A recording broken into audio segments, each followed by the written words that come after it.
Okay guys, this is Dr. Jesse Morse of Florida Orthopedic Specialist in Stuart, Florida, and the Fantasy Doctors. So we're going to talk about Doug Baldwin today as an update.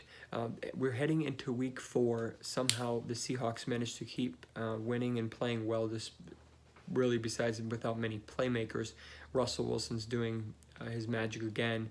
I think that there's a good chance Doug Baldwin will be back in the next 2 weeks. He suffered that grade 2 MCL sprain, which is, grab my trusty model here.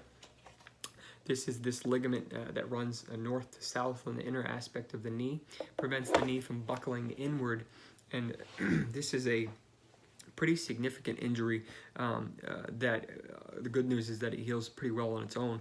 If depending on if it's proximal or distal, he had a grade 2, which is a partial tearing of the entire ligament, so it's very painful. Asking the knee to cut and move can be very challenging. So the good news is that they have allowed him to give him appropriate rest. I think we're at 3 weeks now, something like that, 3.5 weeks. So there's a good chance he may be back in the next week or 2, as long as he didn't suffer a re-injury.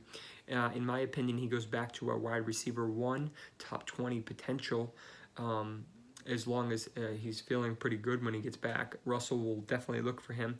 Lockett is a wide receiver 3 with 2 upside, as we've seen.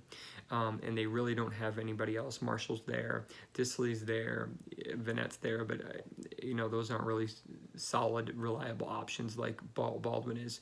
So I definitely, if he's on the waiver wire, you pick him up, consider buying low him right now for a reasonable price. And just kind of play it by there. Next week there'll be rumblings that he'll probably be ready to go, and then it might be too late to buy low for him. So that's all I have for you right now.